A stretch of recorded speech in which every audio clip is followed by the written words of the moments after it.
Another duly noted podcast comes to you from the Coach's Podcast Room at Spurrier's Gridiron Grill in Celebration Point. Okay, welcome into another duly noted podcast presented by Titan MRI from the Meldon Law Gator Studios. We'll get to all of our great stuff, but I'm not here today. I went to Washington. You guys know the story. My father-in-law died 22 months ago and is being buried in Arlington Cemetery as we speak, probably. But what we're going to do today is bring you some of the great interviews we've done over the last month. Many of you have heard them, but we're going to re-air them. I know that Danny Wuerffel is going to be one of them, so it'll be cool. And we'll be back with you next Monday with Coach Spurrier. Yeah, I know you look forward to that. So let's see what we've got on the playlist. And it's a great pleasure to bring in the Heisman Trophy winner, the man with the statue out in front, the legend, Danny Wuerffel. How are you, Daniel? Man, I'm doing great. Thanks for having me. It's always great to talk to you, Pat. Great to talk to you. And, I saw this on Twitter. I think that Jonah and Tim Tebow share the same birthday, right? Joshua, my middle son. Joshua. Oh, Joshua. Okay. High school youngster. Has the same birthday as Tim. Yeah, small world. Yeah, small world. You and I were married on the same day. How about that? Two different people, though. Let's make that clear. And Spurrier came to my wedding because it was in St. Augustine. So good. Tom Benson, the owner of the Saints back in the time, came to ours. So there you go. Yeah. Okay. You win that one. Okay. I don't know. More money. All right. I wanted to talk to you obviously about your tournament coming up. I was trying to think of how many years it's been now since you started it. Yeah, my goodness. I should know the answer exactly. I think we're at like 13. Yeah, that's what I was going to say, 13. Been doing this. It's been a really fun way to gather, Florida players and coaches and fans, along with the UGA fans, coaches, players, and have a fun kind of bantering night of a gala, and then also have a little bit of a competition on the golf course. It's been a great fundraiser for the work we do, and so just real excited to do it again this year, the Desire Cup. Yeah, I've played in it. It's a great tournament, and you're back at TPC Sawgrass, which is, of course, a tough course. I've played that many times too, and that's pretty cool that you're playing it there where they play the players, of course. Yeah, we love to be back at the venue. It's an awesome spot, and just great courses. Unfortunately, we're going to have to not play on the stadium this year. They're getting that ready for the tournament. So the Dye Valley course, though, is excellent. It's a great course, yeah. So we'll have tons of fun. Yeah, it's a great course. I played there too. So celebrities that you got coming that playing in this from Florida and Georgia this year? Yeah. Other than you, because you're obviously the big one, Oh, man. We also have a great contingent, but Coach Spurrier's been very well attended. Him and his wife Jerry come each year. We've had a lot of different Gators from different eras show up. We've kind of got into the kind of the 08 season with Ahmad Black and Major Wright. I've been coming and been real exciting, and got some new and old faces there. On the Bulldog side, Lindsey Scott's one of those heroes of the folklore. Herschel's been. I don't think he's going to be able to make it this year. The late coach Dooley came each year recently, and so we'll be sad not to have him there. We got Kevin Butler, Drew Butler, and a bevy of other Georgia celebs as well. Kevin Butler is one of my favorite people. I knew him a little bit when he played at Georgia. I covered Georgia, and we got to know each other a little bit. But really cool guy. And the year I played in it, Herschel was playing, I think, in front of me, and man, it was fun to watch because he either killed it or he killed somebody. But also, you may not recall, he had hurt his hand in an MMA fight. So he was actually golfing left-handed and still hit the ton out of the ball. It was pretty impressive. It was wild. So obviously, let's talk a little bit about what you're able to do with that kind of money for Desire Street, which you've been dealing with for a long time, and it's certainly a great cause. So, I mean, what are the kind of things you can do with that money?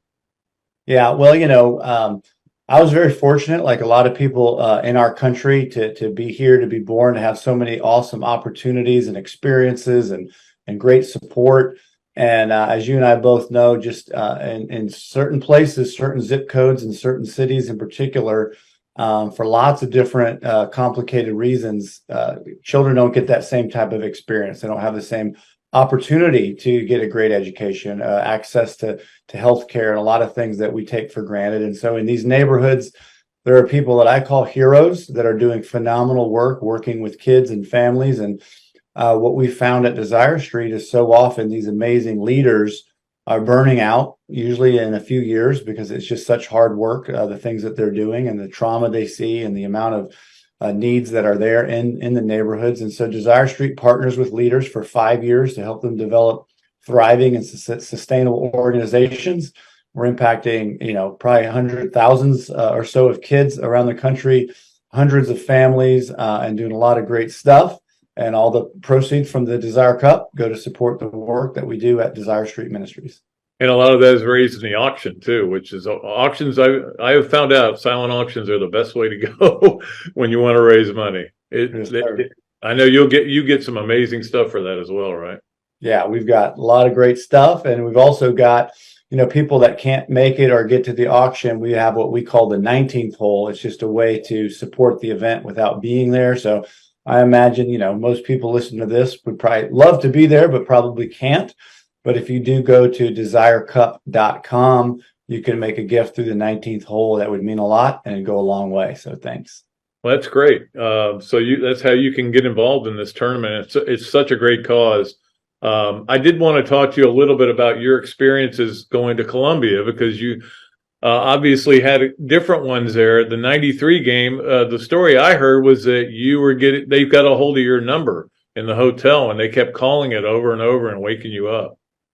Man, that does sound a little familiar. When you said it, I thought, Pat, I didn't even have a cell phone back then. But that's right, I didn't. But they were calling the hotel number, so that does sound about right.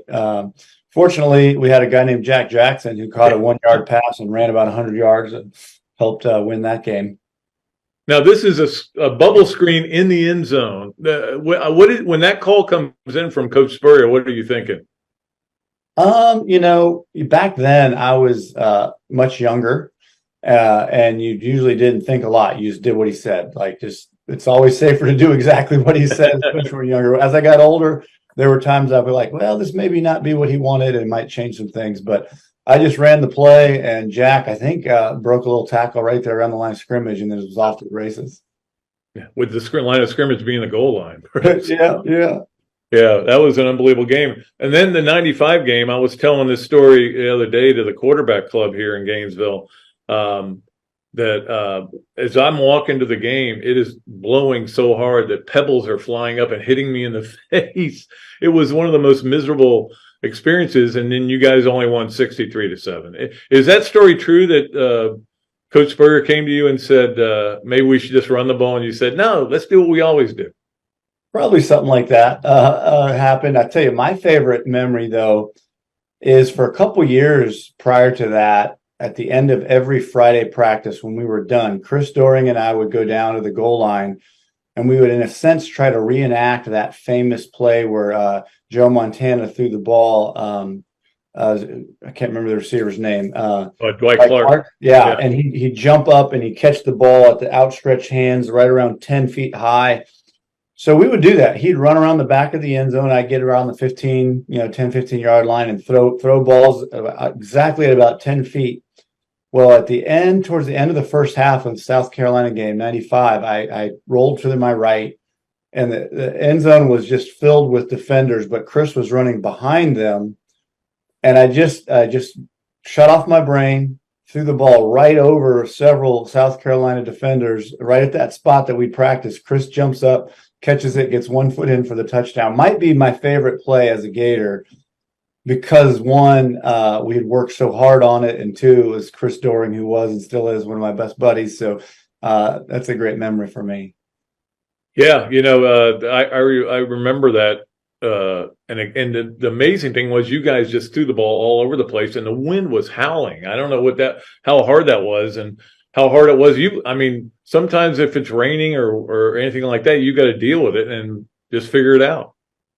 Yeah, I'm not sure exactly all how that worked out so well because wind and rain were usually not my friend, but that night it worked out.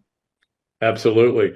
Yeah, I did want to talk to you about the current team. Obviously, you've been down here for a lot of games. Your son's in school here, a sophomore at Florida, and that's great. Following in your footsteps. Now, does anybody come up to him and go, "Oh, you know Danny Wuerffel"? Usually it's when their parents or grandparents are visiting. He gets those questions. The current students, not quite as much. Yeah, well, I mean, so you've watched a lot of games. You've been on the sidelines for them. I mean, what are you thinking right now? I mean, I know Coach Spurrier has said they need to throw the ball down the field more, and Coach Napier's heard it, and he said, "Yeah, my wife asked me about it too." What are your thoughts about it? I think if you to step back and look at it from a 30,000-foot view, I'm really encouraged with what's happening with Coach Napier and the trajectory. I love. I've been around there enough to see the way he leads, the culture he's building, the players, the staff he's putting together, and I think that's like Gator fans can rest assured that that's like elite level right now. He is doing a fantastic job, in my opinion, developing culture. He said it right out the gate. Another super important thing is this is the talent acquisition business, which means recruiting. And I think they've done a phenomenal job, especially this year. I think the NIL thing was a little bit wonky the first year, but I think we're on track to have just a phenomenal recruiting class, which I think bodes really, really well. I just saw some stat that we by far have the most true freshmen playing right now. And so to have any kind of success with that many young players, knowing they're going to get older and you're going to bring in more great players, I think bodes really, really well. On the field, this year has been awesome watching Coach Armstrong with the defense. That's been a huge uptick for us. And I think all Gator fans can be excited about the trajectory there. And then I think some of the question remains. There's a lot of speculation as should Napier continue calling plays and that sort of thing. I think time will tell. I think he's the type of coach that'll take a good look at that in the offseason and make a really good decision.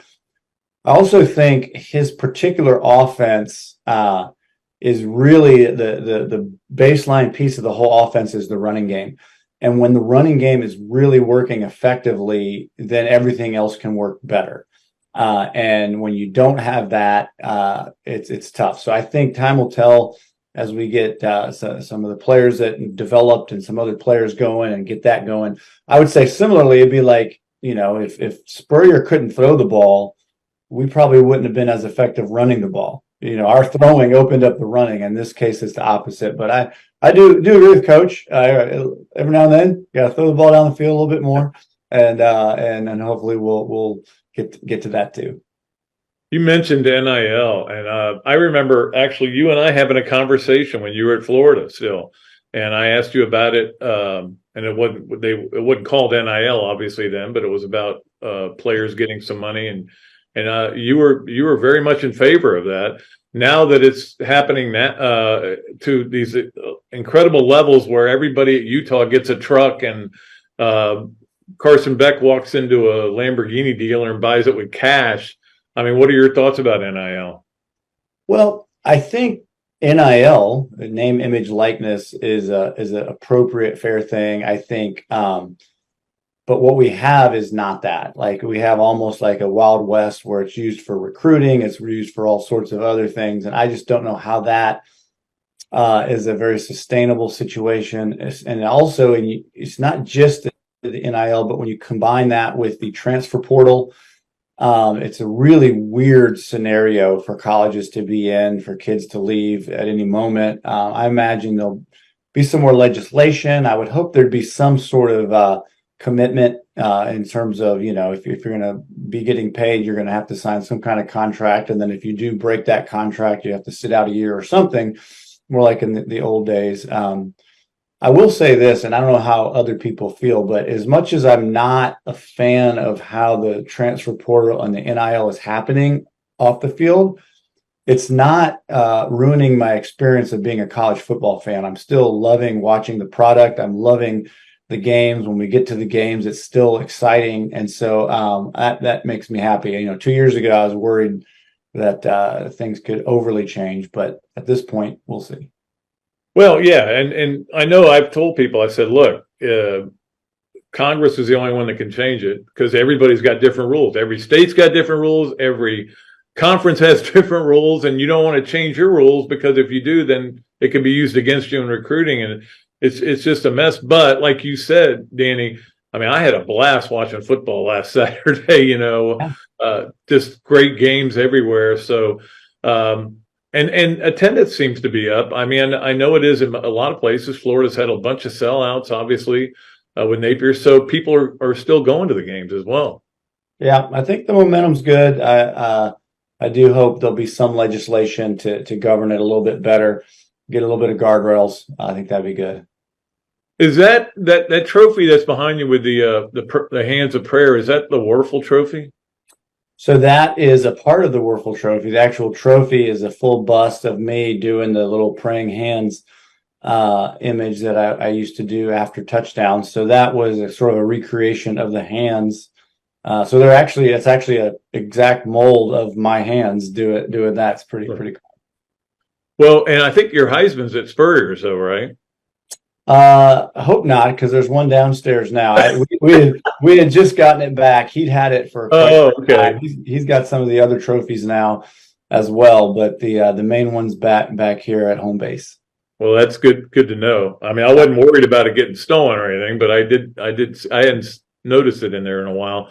But what do you do with all those trophies and rings that you've got? Is it just like a storage bin or? Well, several of them now are at Spurrier's. A bunch of them are still at my parents' house. It's kind of like you always, when you leave your folks, many times you have a pile of your old stuff somewhere that they keep wanting you to get rid of. And part of mine includes a bunch of trophies and plaques and so forth. But we don't, you're really proud of those, but don't have a big display anywhere. All right, it's time for us to play Yes, No, Where, or Maybe, brought to you by Big Mills Cheesesteaks, street dining done the right way. If you go in there and mention that you watched another Dooley Noted podcast or listened to it, free fries with your order. For Danny Wuerffel, yes, no way, or maybe. Wait a minute. Before I commit to this, as a possible, reimbursement for former lost NIL wages, if I play this game sponsored by the cheesesteak, do I get a free cheesesteak sandwich one day? I will get you a free cheesesteak sandwich. I promise you that. Yes. I always think about if you had an NIL deal, you could have manufactured a Wuerffel House ad, and you could have made a fortune just on that. Because everybody had those signs up in the stadium, Yeah, shoulda, coulda. All right, yes, no way, or maybe. Number one, Georgia and Alabama play for the SEC championship this year. Yes. I think Alabama's going to be fine. I think the demise of Nick Saban was a little bit of exaggerated. Yeah, no, that's funny. It's like every year they thought Tom Brady was washed out. Exactly. Number two, on Yes, No Way, or Maybe with Danny Wuerffel, you can still beat your son in pickleball. Yes. Does he play a lot? He does. Yeah. My son in college, he's pretty good, but he's not playing quite as much as I am these days. Well, you love that game. I used to play it when I was younger and had two real knees. Yeah, it's a great sport. Love it. Back in the old days. All right, number three on Yes, No Way, or Maybe with Danny Wuerffel. Seeing your statue in front of the swamp never gets old. Yes, that's correct.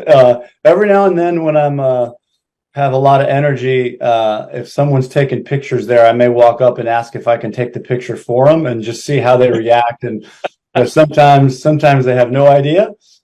Sometimes they're pretty excited. So it just depends. Yeah, some old guy came up and took the picture. I don't know. Yeah. Well, I mean, again, I know how long we've both been married, so that's something we have in common, and we're getting there. But hey, Danny, if you want to plug the website one more time to let people know how they can get involved in that silent auction. Yeah, for sure. The desirecup.com is the event. And the website, you can check that out. And in particular, the 19th hole is a way you can support the event even if you can't be there. So appreciate it. Appreciate you a ton, Pat. All right. The legend, Danny Wuerffel, will be back with more of another Dooley Noted podcast presented by Titan MRI from the Meldon Law Dooley Dome Studios. This Tuesday at the Gainesville Quarterback Club, we welcome program senior writer of college football, Andy Staples. Always great insight for our club members. And then we have our Gator Gala coming up the week after that with former Gator player and now entertainer Jimmy Travis, where we'll honor 50-year-plus members of Gainesville Quarterback Club. Process Service of Gainesville offers a rapid turnaround on affidavits of service for Gator lawyers locally and nationwide. Our friend Scott Hart offers immediate responses on status requests and is a member of NAPS and FAPS. And he has been a part of the community for almost 2 decades. Need service? Call Process Service of Gainesville at 407-697-9592 or email shartgators, that's G8TR, at yahoo.com. And make sure you ask about the paralegal legal secretary bonus program. Things have certainly got a little out of hand lately when it comes to just buying our everyday necessities. Just look at gas, streaming services, and heck, even chicken wings. Well, there is one necessity that shouldn't cost a ton: taking care of yourself and helping fix all the aches and pains in life. And the fine folks at Titan MRI agree. With costs a fraction of what you'd pay at a hospital, you'll not only save money, you'll be taken care of by staff with over 20 years experience. So when you need an MRI, call Titan first, and you can go where your doctors send their families. Now offering CAT scan. Okay, and welcome back to another Dooley Noted podcast presented by Titan MRI from the Meldon Law Gator Studios at the Dooley Dome. And it's a great pleasure to bring in one of the greatest tight ends of all time to play at Florida, All-American, Ben Troupe. And now he's doing a lot of motivational speaking and trying to talk Gator fans off ledges. That seems to be your main goal right now, Ben. Pat, I am not. Listen, you have to judge on what I'm doing. I get the whole, being you just being loyal or you just don't want to say anything negative. I go, what make you think I don't think the way you think it? But life has taught me that anything I say about Florida is going to be triple double when it comes from me. So I try to look at it from the perspective of the players. And I can say, hey, man, I hope they have a good game. It's going to get 20,000 views and 30,000 comments, but understanding my position, understanding that I represent the perspective of the former player for the current player, and they can't say what I can say. They can't vent. But at the end of the day, Pat, it's like somebody telling you about Florida like you don't. Like I think I know what you're talking about, and I'm trying to get them to realize it's a process. Like I know Harbaugh is supposed to be the greatest thing since sliced bread in Michigan. He's only beaten Ohio State twice since he's been there. I'm not saying we going to, now they're not going to give Billy Napier, 9 years to get it right to beat Georgia, but it's a process. Turnover takes a lot, and I'm just letting Gator fans know what Billy Napier, I got his back, not saying he need my affirmation or anything, but yeah, when I'm at my house just doing post, walking the dog, and I put that out, that gets so much traction. I'll be like, all I said was get ready for the game, but that's the world we live in now as far as like access when it comes to these players. And even people like myself, even a simple tweet could become a lot of, me going back and forth with fans and trying to let them know, I know what you're looking at, but it's a lot more to what you're looking at. Right, exactly. And like you talked about this world we live in today, and now you go on Twitter and guys are dissecting plays. They're doing what the coaches are doing, and here's why it didn't work and everything. And so people see that and they go, why can't this guy be the offensive coordinator? Everybody has an answer. You know that. Everybody knows exactly what Billy Napier needs to do. And if he would only listen to all of them, he would do 900 things. But, it is a process. And I think part of the problem, Ben, is when you see the quick turnarounds at places like USC and, even LSU last year, certainly TCU last year, but they were left different situations. They weren't left, and we see this now with a team that's has no seniors on it. That is part of the problem right there. It is, and the one thing about these quick turnarounds, they have two things in common: a veteran head coach and a veteran quarterback. USC, Caleb Williams went from Ohio State, following Lincoln Riley. You see Daniels and what he's doing, and I make no excuses for Florida. Coach Spurrier helped me understand. He's like, Benny, it don't matter who we run out there. them colors and that Florida on our chest, that F, that's all people see. But we go so crazy when we lose games. Look, I give Kentucky and Mark Stoops a lot of credit.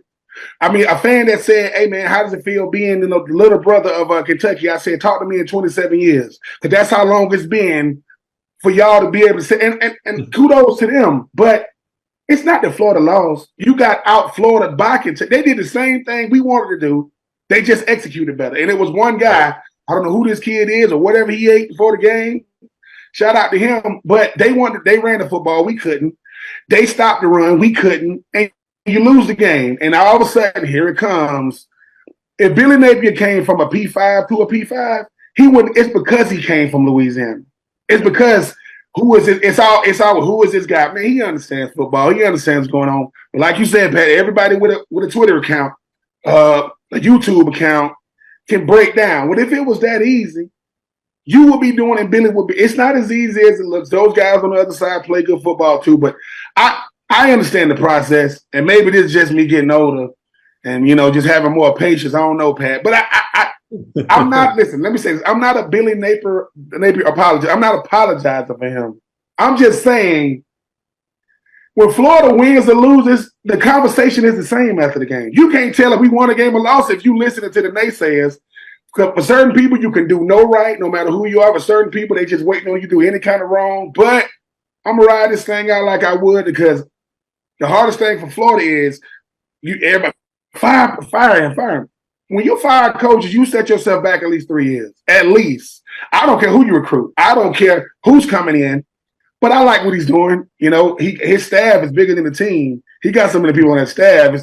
I could barely name the players, let alone the staff. But I like what we're doing. This is, Kentucky, give them credit. They making strides.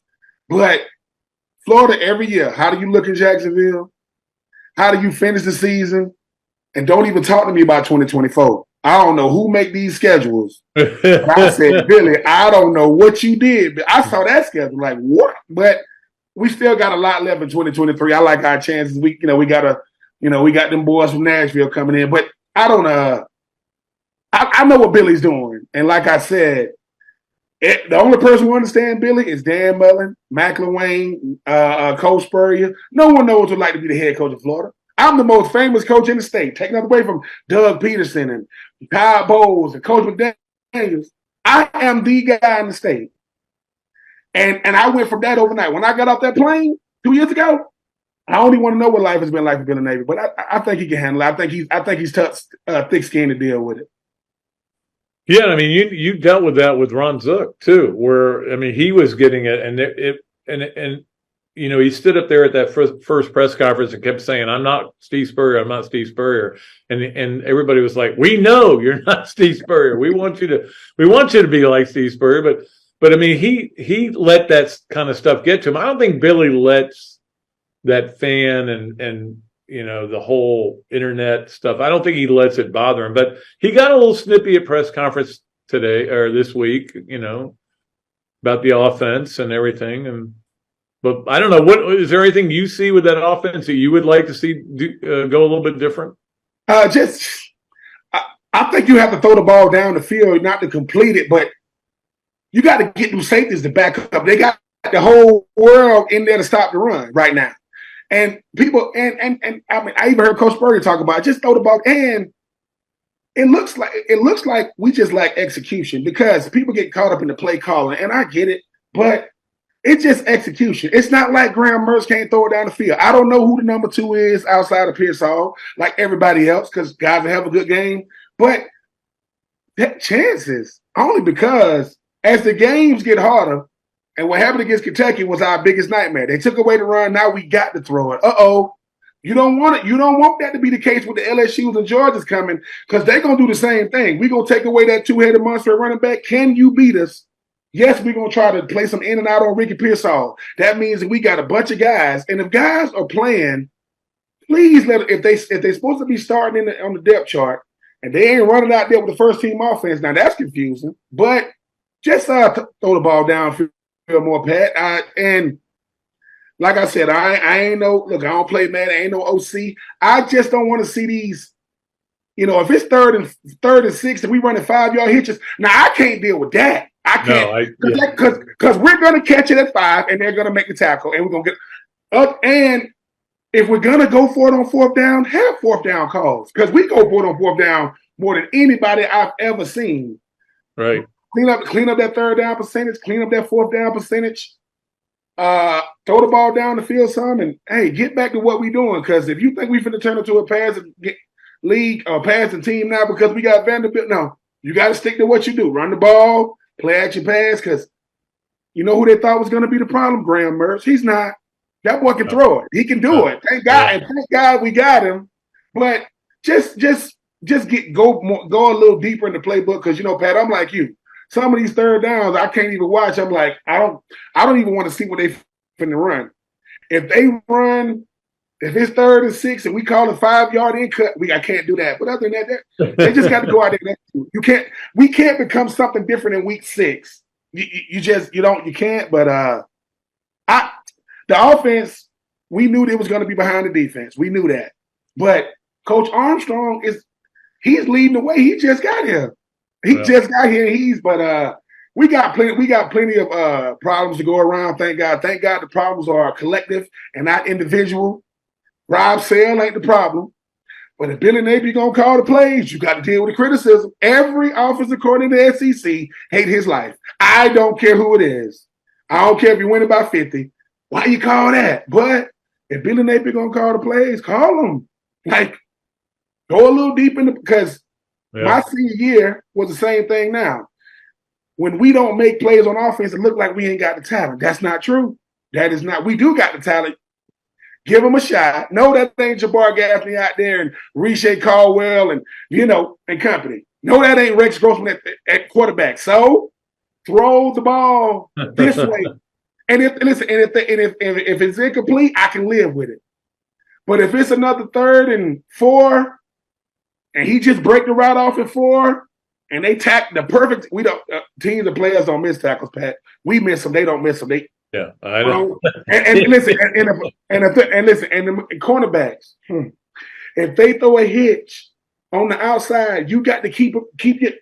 Don't try to make a play and miss. That's 60 yards that way. It's just little fundamental stuff, man. Don't try to ankle tackle. Yeah. Listen. Or just get them on the ground. If you got to hug them, if you got to hold them for dear life, just because when you try to do that cute stuff, a 5-yarder just turned into a 60 or 50. But, man, we'll be all right. I just think that when we lose, stuff happen to Florida don't happen to nobody. That boy could have broke the record for most rushing yards. Or the football gets. If that's the thing about Florida is, I said, dude, it can happen to us. We got a kicker now, and I think we'll be fine, Pat. It's just I have to separate my fandom when I'm watching. That's the hard part because I'm saying that's why I don't. You know how people record when they watching the game? I never record. You ain't gonna see it in my house. Nope, because you'll be like, Ben, what did you say? Nope. And my lady ain't allowed to tell you. My kids ain't allowed to tell you. But just execute. Like that stuff that Coach Spurrier used to say, if we execute, we got a shot. That's how he used to coach. Just execute. And the thing, he said, well, why do you got these big, bad players? Because if they execute with that talent, we unstoppable. Their talent, my game plan, execution, gonna win more than you lose. Talent without execution, you can have anybody in there. I don't care who. So I just think that's our main thing is execution, and defense is 1 week. Dust yourself off, stay off social media, tell your girlfriend to stop talking trash if she want to get another ticket to the game, and just go back out there because you know how it is, Pat. Football is humbling. It's about as humbling of a sport as it gets. So, hey, man, listen, I'm from Georgia, still live in Georgia. I ain't taking my Florida flags down. I'm not, Ben, what's up with your Gators? Don't worry about it. We're going to be all right. And because to me, it's Brandon Spikes is showing up to events because one of the greatest linebackers not named Wilbur Marshall, in my opinion, to events with Gator fans. You know what he's doing? He's telling them, be quiet, leave them alone. Like, what's wrong with y'all? Jesus. Yeah. Well, yeah. Well, like I said this Monday, there's 3 kinds of Gator fans. There's Gidiots, which are Gator idiots, and those are the people that are sending stuff to the special teams coach on his Twitter account, and to the point where he had to delete it. Those aren't my favorite people. There's ledgers, people on the ledge that are trying to decide whether to jump off. And then there's the majority of fans who, and I said this, it's okay to be mad at Billy Napier right now and still want him to be your coach. That's okay. Yes. Those two things don't have to be exclusive from each other. Yes. Yes. And fans, players, what we have in common is we're family. You don't get to pick family. You don't get to pick who's in your family. The same person you staring at the family reunion, staring at you too, like how the hell he figure out, yep, they ain't give me a ticket either, but they put it online, right? But I always say this, what would you rather do? You want to go root for Florida State? You want to root for Miami? You want to? To me, that's how people act. And I get it. Your whole week is decided by Saturday afternoon. I get it. Some of us, hey man, he ain't coming to church tomorrow because Florida law. We ain't gonna see him. I get it, but Mr. Two Bits might be the greatest thing to ever happen. Just cheer them on. They need your cheers now more than anything because self-confidence is all you have in sports. And when that's gone, I don't know what Billy Napier has to deal with. But I wouldn't say it to him. And if he sees this, people going, man, that's a lot of gray in his head. That's called coaching. That man is early 40s, right?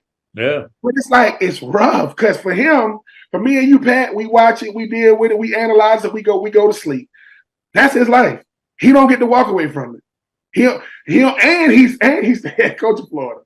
The most recognizable face in Florida is Billy Napier. Number 2 might be Tua. Might be. So for me, but I'm happy as him. I like his demeanor. I like the fact that and getting feisty to me in a press conference means I care about what y'all asking me. Sometimes I got to show y'all that I care too. So I like the feistiness because I don't want them Bill Belichick press conferences now. No. I can deal with feisty. Listen, I deal with feisty press conferences as long as the person I'm talking to, I know him by first name. If I can say that means I respect what you're saying. We all got a job to do, and I get it. But Billy, no, man, listen, and we got them black jerseys this year for Arkansas. Lord, I know that's still down the road. We'll see what happens with that. But no, I'm rocking with him only because I respect what he's doing. Like, people go, hey, man, 7.2 million, yeah, but he gonna earn every single dollar. But he's also like ninth in the SEC and pay. I mean, because everybody in the SEC is getting $7 million.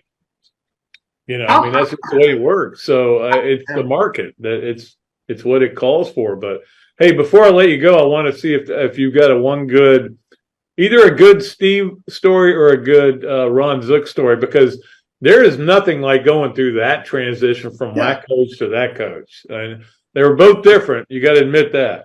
They were different cats, both of them. I got some. I mean, I'm gonna give you a Ron Zook, man. So the thing about Ron Zook is he's unpredictable because he smile at you sometimes, he'll buddy up with you sometimes or whatever, right? He's working out one time with Rob Glass, and he got some nice weight on there, right? So he get up off the bench and his shirt is tucked into his shorts like he's contractually obligated to have it tucked in that tight. So I just walked by him and I kind of just pulled his shirt out a little bit. You might have thought I like squared up on him. You don't ever touch my shirt. So the other players can see it. He run up to me, this, that, and the third, right? So in his mind, he's thinking, oh, the players see me in Ben's face.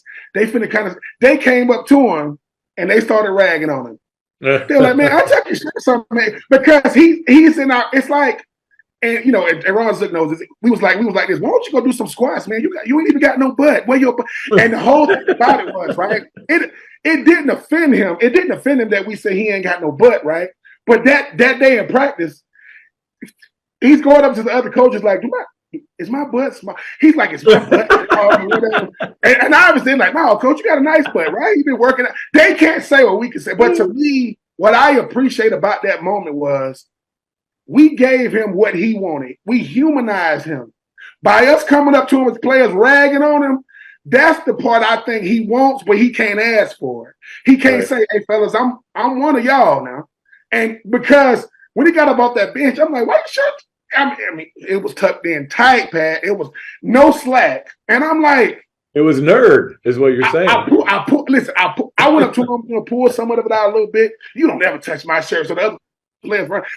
But what I loved the most about Ron Zook was I loved football. He was in love with it. And if you weren't in love with it, you couldn't play for him. Yeah. He made you understand, dude, Ben, this is it. Y'all be thinking, oh, what, this is it. But y'all been here so long, you've forgotten you got to pay your rent every day. He called Penn. So, yeah, man. And Spurrier, like you said, I inherited a mansion. When I came here, Florida, it's a mansion. Ferraris out front, Lamborghinis out front. Coach Spurrier said, that's yours. That's mine? Yep. But you can't drive it until you play. But that's yours now. Can't nobody drive but you. When Ron Zook got here, it was still the mansion. It wasn't no Ferraris no more. It was cars out front. It wasn't no. And I think for me, Ron Zook told me, hey, man, you know I know you had a Ferrari before I got here, right? You want that Ferrari again? It's in that garage. It got your name on it. And if you do what I tell you to do, you'll get to open it up when you leave. And I did because of the life. And he was saying, Ben, I could care less about what you do athletically. The world knows you from that. But if that's all the world know you for, boy, you know, wasted your time. If you don't show them what you showed me away from the game, and that's what I think these coaches don't get enough credit for, man. They pull out a part of you that you don't want to show the world. Like, oh, yes, you will. Because don't get mad when they only cheer for you when that's all you wanted anyway. If you want more than that, you got to show them. And I think that's what I see in Billy Napier, man, with Gator Made and Florida Victoria, all that stuff. He building a culture, man. And this thing, I get it. We only want to know about you when you winning. I get it. Don't nobody want to hear no 30 for 30 if you losing. But when Von Miller wins the Super Bowl and gets the Super Bowl MVP, he's in there in his chicken coop.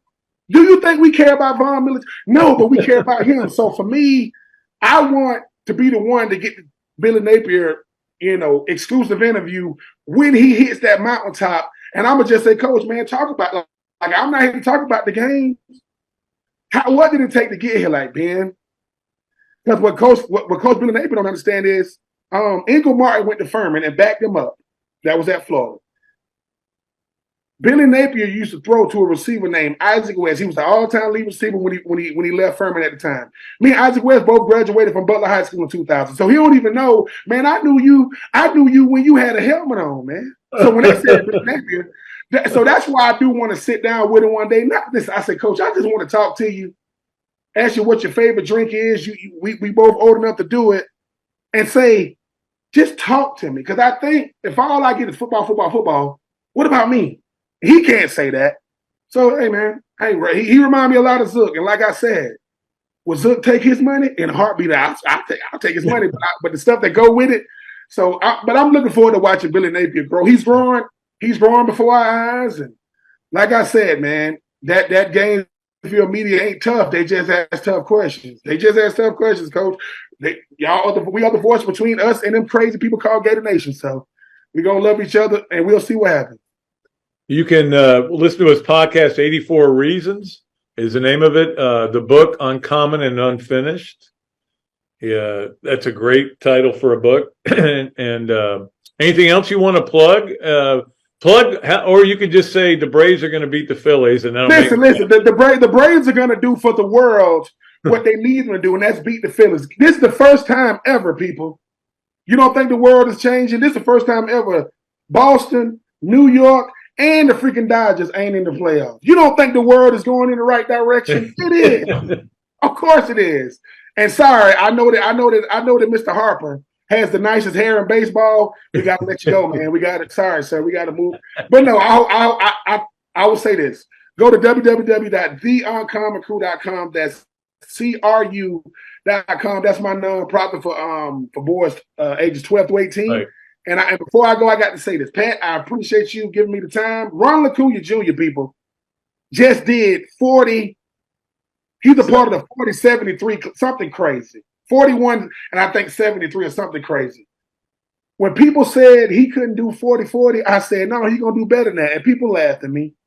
This man is from Venezuela. He's the man. But look, Atlanta finna get another championship. And Buddy Martin, listen, Sorry about your raise. I told you. Ooh, You that know, was not good. me and Buddy Mark go back about the raise. So Yeah, I know. Yeah, absolutely. Always good talking to you, buddy, and appreciate your time, Ben. And we'll get you on again somewhere down the road. Okay. Hey, Pat, man, listen. I better not catch you at. Listen, Pat. If somebody see Pat Dooley at a game, kick him out. He's not allowed. He done went too many. He gets to watch it on his couch. He is retired. If you catch him at a game, take a picture of him, send it to me, and I'm gonna send Gainesville PD to go snatch him up. He's not allowed. Can't leave the house. All right. That's good. Sounds good to me. But I did go to one game this year. And All right, one game is fine. Yeah. But if you catch him in back-to-back weeks, that's right. No, you're not going to do that. Gainesville PD to get him.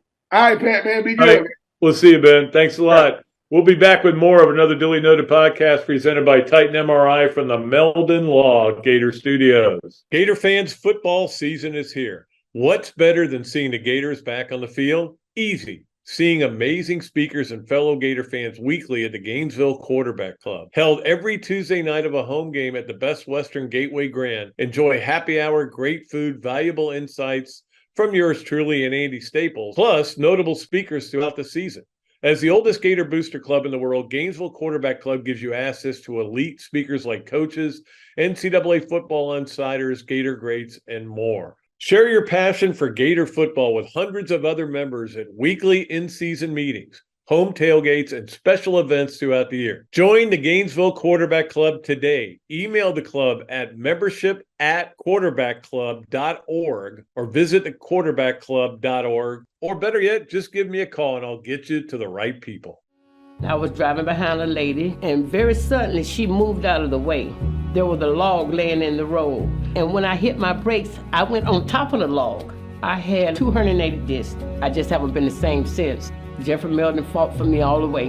Him and his team really went there for me. Throughout the whole lawsuit, he made sure that my bills was paid. It was never no whenever I called him and asked him for something. Call Meldon Law right now.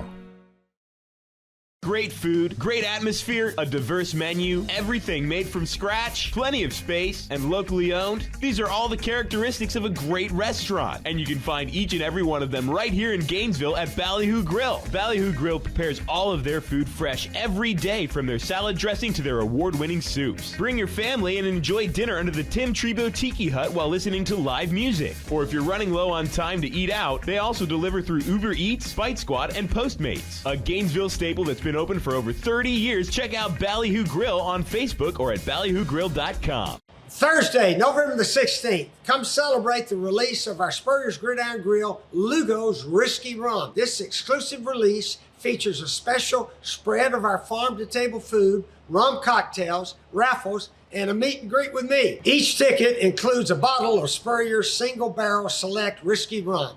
And I'll sign the bottle if you'd like. So get your ticket before they sell out at spurriers.com. Okay, welcome into another Duly Noted podcast presented by Titan MRI from the Meldon Law Dooley Dome Gator Studios. And it's a great pleasure to bring in. It's funny because I'm at the game, I'm walking up there, and I am sweating like a Robbie, is like I call it, or sweating like a Shaq, either one you want to use. And because it was pretty humid, and all of a sudden this big hand comes up, and I can tell the guy's way taller than me. And I'm like, I can't imagine who this could be. And it hits me on the shoulder. I look around, and it's our next guest, Jason Odom, who joins us on the Big Mills Cheesesteaks Zoom line. Jason, how are you today, man? I'm doing good. I'd actually, you didn't know this, but I'd actually seen you walking down by Flavette Field, and I wanted to grab you then, but I got too far behind. But I took a shortcut and saw you near the stadium. And I said, I'm going to go scare Pat a little bit. It didn't scare me as much as it was. I can't wait to see who this is, because it's got to be somebody as big. It was a big paw, and it was also, you could tell it was coming from up here. Yeah. So where are your seats? Do you have great seats for the game? I mean, being the son of a player. No, listen. This is bad, but unless it's an away game, I've never sat in my son's seats because of my back issues. I've got to have real chair back. So for years, even before he was born, I've depending on what year it was, I've bought tickets and seats. And so I've got seats up in the touchdown terrace that we pay for, aside from what his allotment is, because I can't sit in those bleacher seats anymore. Oh, I'm right there with you. Believe me, when my wife talked me into going to this game, and I was like, yeah, I got a press pass, so I can go sit, and I get on that back row, and I can just stretch out like this and everything. So yeah, that's where you should be sitting. You should come into the press box and sit up there. You can get a lot, and you get free Diet Cokes too. So yeah. Oh, the touchdown terrace. I mean, it's a pretty penny to be up there, but we get all the free. I guess it's Diet Pepsi or something, but I kill that the whole time I'm up there. Yeah, my wife gets to sit up there every once in a while because Jeremy's taking care of us sometimes, but she loves it up there. That's her favorite place to go watch a game.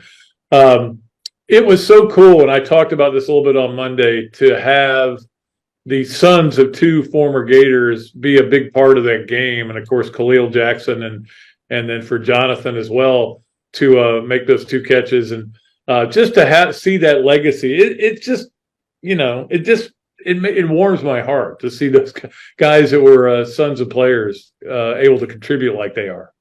Yeah. So when Khalil made his catch, I started elbowing Linda, my wife, and going, "Hey, that's Willie's son. That's Willie's son." So it gets me excited too when some guys that I played with and their sons are out there making plays. So I hope that's the same for Willie, but I haven't talked to him about it, but I get excited when I see Khalil do something nice. It's funny because if you're down sitting in the terrace, you probably didn't see when Jonathan fumbled there on the goal line, did you? Well, so no, I didn't, but within minutes I got a video from a friend of mine showing me the television replay, and so I'm like, he fumbled that ball, and that ball was live. Yeah, but he got it back. He got it back. He got it back. That was huge. What was funny is after the game, Pat, I said, he said something about not reaching for the goal line. And I said, well, that's a lie. And I said, he goes, I wasn't reaching for the goal line. I said, I beg to differ. I've got video already that you're reaching for the goal line. I have video. Yeah, because when he's getting near the goal line, I'm thinking he may be able to stretch it out and get in. And when he went to stretch it out, of course, somebody whacked it right out of his hand. But he still made a good play. It's got to be really warming your heart with the injuries he's had and everything to be able to be a major contributor this year. He's had a good season so far. Yeah, you know what? It's been I described it as the most fun, anxiety-ridden season ever, because I never imagined this quick. I mean, he had ACL reconstruction January 4th of this year, and the fact that he's played in the first three games and played significant snaps in all three games that we're in this position. And my prayer has just been that he's out there having a blast, contributing, and that he can somehow stay healthy on it. So. And I can see how he's certainly glad he's out there, but I can see that each week, there's a part of major rehabs that's the actual physical rehab. And then there's a part as a player where you've got to have confidence in that joint again. And I've been through it, and I know he's going through it. These are my words, not his, but I can see him, gaining confidence on that knee each week. And hopefully it won't be too long where even as his dad, I won't be able to tell that, he had surgery. Yeah, that's absolutely right. But that is when you think about it. So he would have been practicing in August. So that's 7-8 months. That's pretty good. Yeah. Usually they tell you it's a year, but I know that ACL surgery's gotten better, but it used to be you couldn't even really do anything for a year. Yeah, you can't even think about playing for a year, but to be fair, the training staff told us it was going to be a 6 to 8 month recovery. I just, I can't get rid of the kind of the old nature in me, which is hearing that same thing that you and I both were around for years and years. Oh, it's a year. So it's not different than what they've told us from the beginning. It's just, still hard to kind of fathom in my mind. All right, so when you were at Florida, of course, two-time winner of the Jacobs Trophy, which I know you received nothing for, but I'm glad you remember that. Just a pat on the back and a warm smile is all you got for that. But so how many tips do you give your son about the blocking part of being a tight end? Oh, every time after every game, and we go to the away games as well now too. I'm dad, and I coached him in high school, at least with the blocking scheme. I mean, I can't tell him how to run routes and catch a football. I know how to block, and so even after every game, after this game, after the Utah game, I was out there, and I'm going over, what I see minutes after I see him after the game. So, I mean, I always try to congratulate him on what he did good, but if I see something in the blocking game that I feel he needs to hear, I do it respectfully, but I still try to coach him up, and hopefully he listens a little bit. Yeah, hopefully you don't go to practice and walk out on the practice field and go, "I got this, Coach Sale. I'll handle this." Listen, I love going to practice, Pat, but I purposefully don't go to practice since my son's been there, unless I'm invited as a group of some honoree or parents or former players. But I try not to go up there and meddle around in his business during the week. Yeah, no, it's that's good because, as you know, there are people who do. And you were around some of them. I'm not going to mention names, but I remember a certain quarterback when you were playing. But obviously, when a win like that, when you think about it, for Florida to win that game and to won every home game against Tennessee for 2 decades, and that doesn't even include your group, where Tennessee was really good back then, and you still beat them at home almost all the time. Well, actually, you guys did beat them at home every year, right? 95 and 93. Well, so my freshman class technically was 4-0 against them, but the guys that got redshirted are the only ones that can say that, because in 92 we actually lost in Neyland and lost pretty bad. That was I think the last game before I started starting, because that was in the first 3 or 4 games, and I didn't start till the 4th game of that year. But you were on the plane when it almost went down? Oh yeah, I was on the plane, the emergency landing in Atlanta, and I think Ellis and a couple other guys wouldn't get back on a plane. They rode home the equipment guys or something. So yeah, that was a nightmarish trip altogether. But I always liked James Bates' line. He said that headline the Gainesville Sun was going to be "Gators get killed twice." Yeah. Well, thank the Lord that wasn't in His plans for us. But there was probably without exaggerating, probably, I don't know, maybe 45 seconds to a minute of what felt like free fall in a plane. Wow. Where even the stewardesses were bawling their eyes out. I mean, we thought it was over for a little while until the plane eventually leveled out.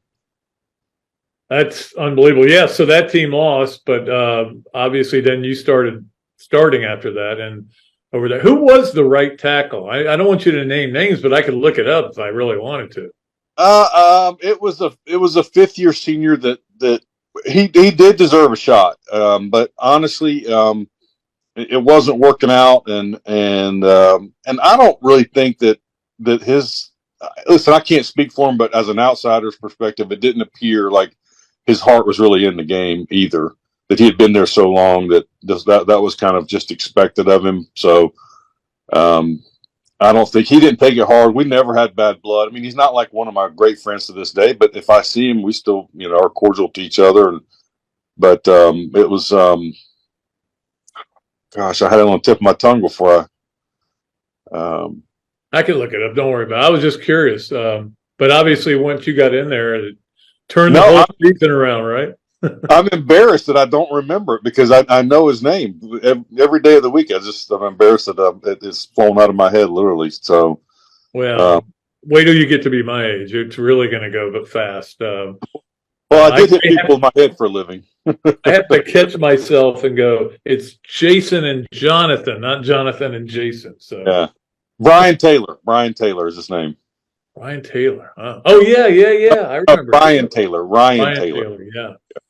Yeah, I remember him. Yeah, because they graduated like 4 guys off that 91 team, 4 linemen, and the only returning starter was Jim Watson. I think everybody else was brand new. By the way, where is Reggie Green now? Of course, he started that year too as a freshman left tackle. Yeah. So I think the last time I saw Reggie was at an event up there, but he hasn't been to our last couple. The last time I had seen or talked to him, he was, I think, a youth pastor down in the area where he grew up, the Bradenton, Sarasota area. Right.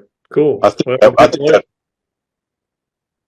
and you guys both played in the NFL too, so pretty. Yeah, cool. I don't remember how long Reggie's stint was. He wasn't in for very long, yeah, but I know he did.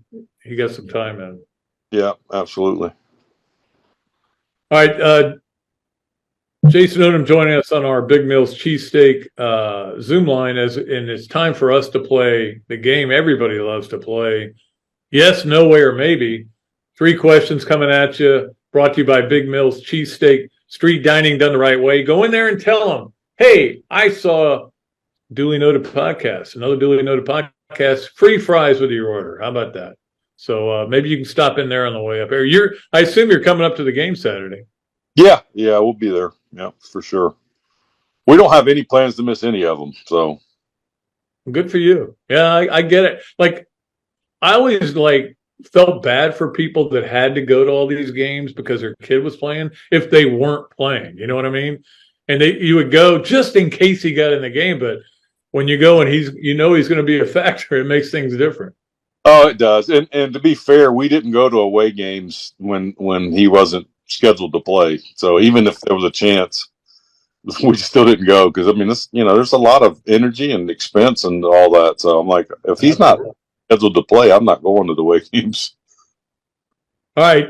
Yes, no way, or maybe, brought to you by Big Mills Cheesesteak. Number 1, Jason Odom, you are in the Bartow High School Hall of Fame. No, I don't think it exists. and there's a funny story behind that because my wife just got inducted into the Frostproof Hall of Fame last weekend, and she made fun of me that I'm not in Bartow's. And I said, I don't think Bartow has a Hall of Fame. I said, I think my jersey is retired or something, but I don't think we have a Hall of Fame. Who's the second most favorite player from Bartow? I don't know. There was a guy that played before me actually that's really well known and famous, and I think that I don't know if he made the semifinals in NFL Hall of Fame balloting for this year or last. And again, I'm embarrassed I'm not remembering the name, but he's from Bartow, but he was well before me. I'm talking 20 years before me.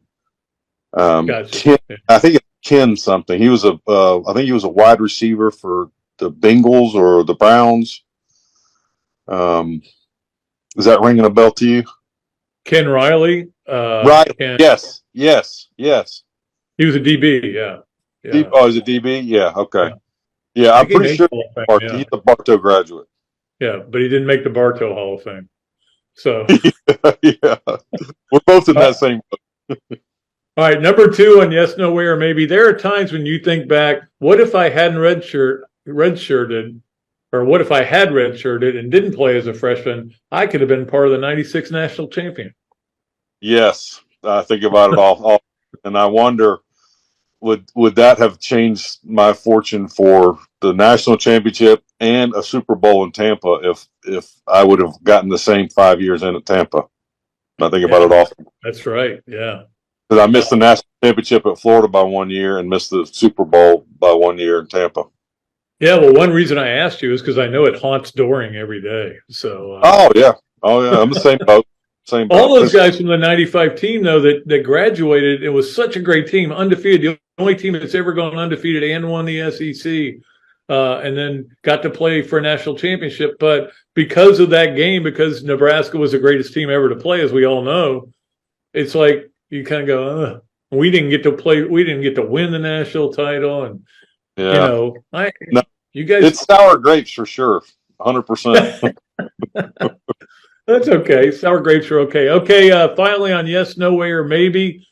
Today is Bill Murray's 73rd birthday. Your favorite movie that Bill Murray was in of all time is Caddyshack. Yes. Yes, way. Love it. It's Love my it. second favorite, but my favorite is Groundhog Day. I love Groundhog Day. I can watch that movie. It's a drop the remote movie where you find it, you go, oh, I'm done. I'm done until it's over, and then I'll come back. I love it too, but mine are probably reversed. Mine would be Groundhog second. So I mean, I love both those movies. You can't go wrong with either one. No, absolutely not. And What About Bob is another good one too. I didn't even mention Ghostbusters. Think about that. My wife loves What About Bob. That may be her number one. It's really funny. It's one of the funniest movies I've ever seen. But anyway, happy 73rd. I did want to ask you this because I know you were gone by the time Buddy Tevens got to Florida, but I didn't know if you had any interaction with him, or I know I was sad to hear about him Tuesday passing away. No, I didn't know Buddy, and I read a little bit of the article, and I was just, heart wrenching to hear about. Of course, I knew some guys that were obviously on staffs with him, and I think Sam McCorkle was one that was still up there.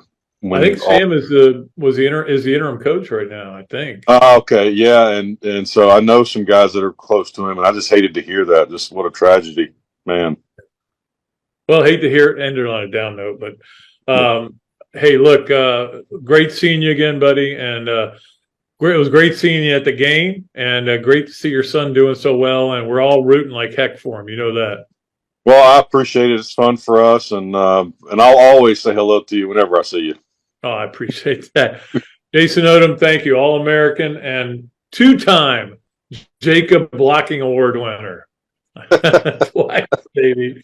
All right, thanks a lot for joining us, man. We'll be back with more here on another Dooley Noted podcast presented by Titan MRI from the Meldon Law Dooley Dome Gator Studios.